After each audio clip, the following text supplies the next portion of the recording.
Hi, I'm Jérémy. And I'm Ben. Together we're 15 degrees north. Today we are travelling from Xi'an to Beijing. I'm showing you all the sights along the way.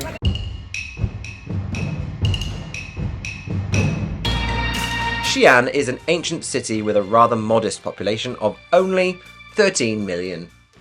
Well, that's bigger than London. But on Chinese standards, that's not even a big city. However, it's a very old city with a history spanning back 31 centuries. Its old town is encircled by a perfectly square city wall, which is absolutely vast. The wall is long, and I mean really, really long. It encloses 14 square kilometres, and it takes several hours just to circumnavigate. And right now, it is 41 degrees. Yep, and no shade. Thankfully, we were able to see the full wall without having to walk all of it.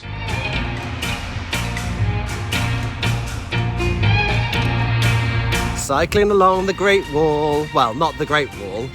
The next Great Wall. The Great Wall of Xi'an. I mean, it's still a very big wall. I don't want to size shame the wall. No. But it's still not as big as the Great Wall. Xi'an is one of the oldest cities in China and has served as one of its 4 ancient capitals. Historically known as Chang'an, it was home to many of the great dynasties of Chinese history, including the Qin, but more on them later. Serving as the eastern end of the Silk Road, this has been a booming city since the Zhou dynasty of the 11th century BCE. The 3rd century saw the Qin dynasty become the first emperors of China, and they ruled from here, as did centuries of emperors who followed them, living in the Weiyang Palace, which no longer survives, but was the largest palace ever constructed, measuring 6.7 times larger than the Forbidden City. Xi'an is one of those places where its history is so ancient that only small bits of its early history remains, but its legacy is still impressive in the scale of its walls and other public monuments. This is because the city was destroyed in the 10th century following the fall of the Tang dynasty. It was only under the Ming dynasty that it was reconstructed, with the city walls that we see today built in the 14th century. Blimey, there are so many dynasties, I can't keep track. Well, the only one that you really need to remember for this video is the Qin. Why? The viewers will soon find out.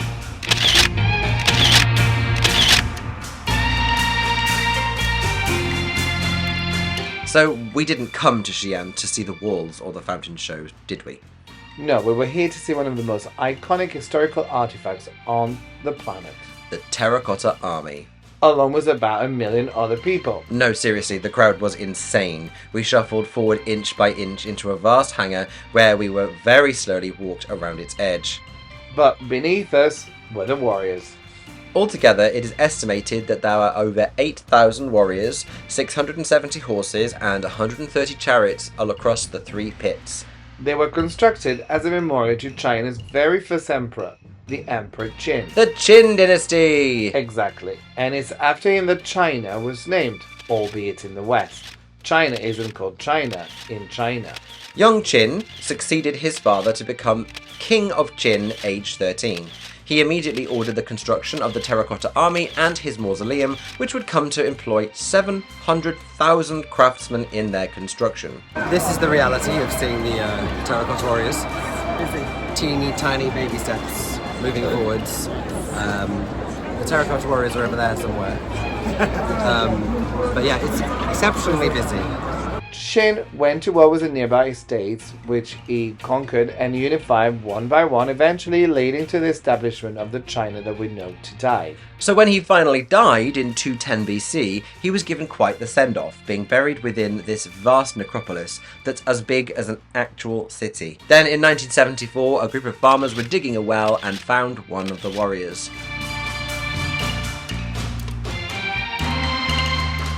Next, we head to the city of Pingyao. In Chinese term, it's quite a young city, founded in the 14th century. But its preserved old town makes it one of the best historical sites in all of China, because its original grid pattern of sprawling streets has remained unchanged for centuries. The city revolved around banking, with numerous banks and financial institutions established and developed here. By the 19th century, this was the financial center of the Qing Empire. Hang on, the Qin dynasty was 2,000 years before. No, not the Qin, the Qing. Duh, keep up. A UNESCO World Heritage Site, there is a lot to see within the city walls, with many historical residences, Banks and temples have been preserved, and you can visit with a city pass. Individually, the sites are quite small, but together they make up a really interesting citywide complex that make you feel like you're stepping back in time. To the Qings, not the Qins. Exactly. Once again, Pingyao, like every other Chinese city, is big.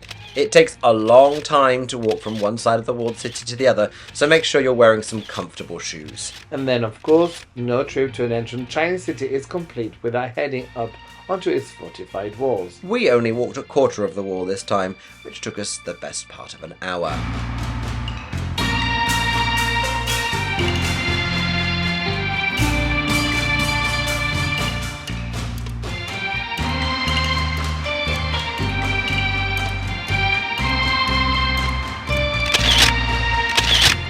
And do they light it up at night?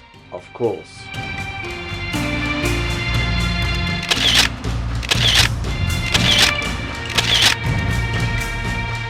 Next we head into the countryside to visit the Yungang Grottos, which are a complex of rock-cut Buddhist temples constructed during the Wei dynasty. Wait, is this another dynasty? Correct! The grottos cover 53 caves as well as various other rock-cut sculptures cut into a sandstone cliff. A UNESCO World Heritage Site, most of the caves were constructed in the 5th century CE and feature over 51,000 statues of the Buddha. Question: how many Buddhas is too many Buddhas? Well, there's no such thing as too many Buddhas. Well, the sculptors of the Yungang Grottos clearly agree with you. The caves are close to the city of Datong, and you can access it easily by taxi from there.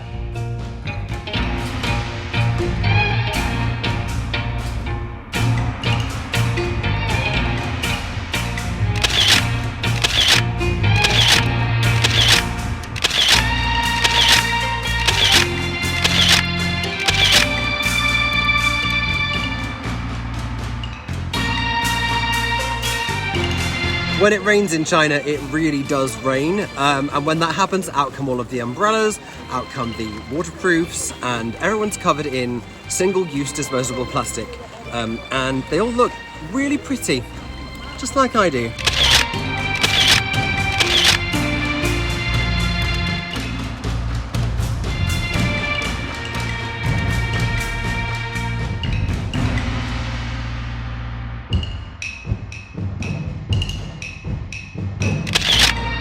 Datong is also worth visiting too. A small town of a measly 3 million people, it is on the edge of Inner Mongolia and was historically a frontier town on the edge of the Mongol steppe known as Pingcheng. Pingcheng was the capital of the Northern Kingdom under the Wei dynasty, but inevitably it was sacked by the Mongols and the town lost its status as it was absorbed by the rest of China. The city's old town has been controversial in China because in 2008, the city's mayor decided to demolish large parts of it to rebuild as a sanitized version of history. It displaced tens of thousands of people, knocked down their homes, and then didn't build anything. He was ousted from office in 2013, and the city he left behind was a building site. However, more than a decade later, the majority of the city centre has indeed been regenerated, and it does look really pretty. And no Chinese old town is complete without some pretty impressive city walls, and Datong is no exception. The best thing about Datong, though, is the Prince Dai Residence. An imperial palace built in the 14th century for the Prince of Dai. Built in the same format as the Forbidden City, it features a series of interlinked square courtyards set out consecutively in a row. However, this predates the Forbidden City by 25 years, or at least the original did, seeing as this was extensively reconstructed and rebuilt by the aforementioned mayor. It's pretty to visit during the day, but really you need to see it after dark. The buildings are lit beautifully, but inside they house nightly performances that explore the customs and history of the Ming dynasty. Fire performances, traditional dancing, martial arts, fireworks, drama and pageantry, it's all on show as the audience moves from courtyard to courtyard for the next instalment of their saga. We had heard nothing about this performance before we arrived, so we were very pleasantly surprised indeed. It ended up being one of the most memorable moments that we had in China, witnessing a truly striking spectacle in such a grand setting. We loved it.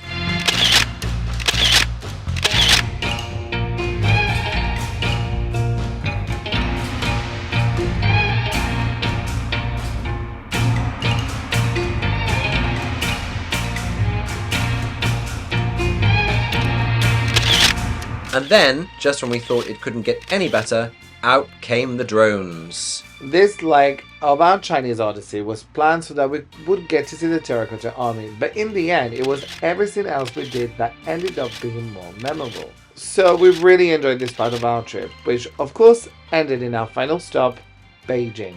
The journey between Chongqing and Beijing is about 1,800 kilometers, so we covered a lot of ground on this leg.